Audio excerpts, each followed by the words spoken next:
हमारा जंगल हमेशा प्यार और एकता का प्रतीक रहा है, फिर ये झगड़े क्यों हो रहे हैं? शेरराज ने अपने मंत्री बूढ़े हाथी गजराज को बुलाया और उससे सलाह ली। गजराज ने कहा, महाराज, जरूर किसी बाहरी दुश्मन की चाल है। हमें इसका पता लगाना होगा। शेरराज ने सभी जानवरों की एक बैठक बुलाई, लेकिन जब उसने सभी को शांत करने की कोशिश की तो सभी जानवर एक दूसरे पर चिल्लाने लगे। बंदरों ने हमारा अपमान किया, हिरणों ने हमें पानी नहीं पीने दिया, लोमड़ी बहुत चालाक बन रही है। शेरराज ने गहरी सांस ली और फिर दहाड़ते हुए कहा, शांति।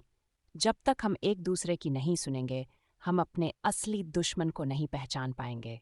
भेड़ियों की साजिश का खुलासा उसी रात गजराज ने जंगल के सबसे चतुर जानवर चतुर लोमड़ी से कहा, तुम्हें पता लगाना होगा कि ये झगड़े क्यों हो रहे हैं। लोमड़ी ने चुपचाप जंगल में घूमना शुरू किया और बहुत ध्यान से सब कुछ देखा। कुछ ही देर में उसने पहाड़ियों की तरफ कुछ अजीब हलचल देखी। जब उसने ध्यान से देखा तो उसे कालू भेड़िया और उसके साथी दिखाई दिए, जो एक बड़ी योजना बना रहे थे। अब जब जंगल के जानवर आपस में लड़ रहे हैं तो कल रात हम उन पर हमला कर देंगे।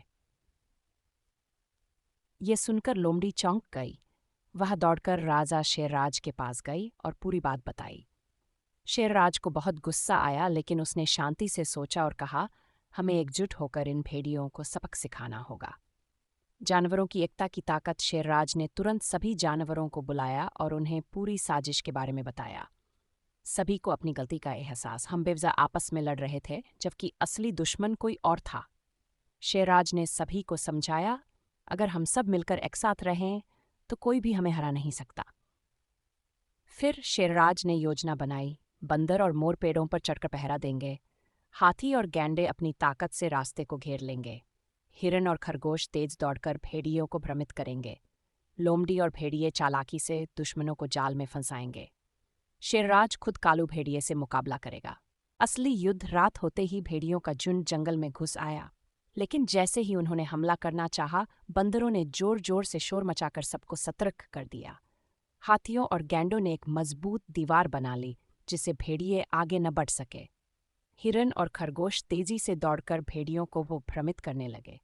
लोमड़ी और भेड़िए ने चालाकी से झूठे रास्ते बनाए, जिससे भेड़िए दलदल में फंस गए। आखिर में शेरराज ने कालू भेड़िए का सामना किया।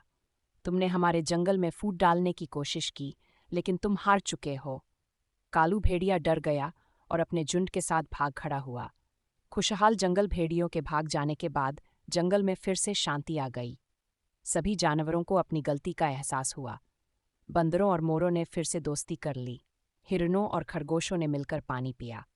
अब सबने मिलकर रहने की कसम खाई। शेरराज ने कहा, याद रखना, अगर हम सब एक साथ रहें तो कोई भी हमें नुकसान नहीं पहुंचा सकता।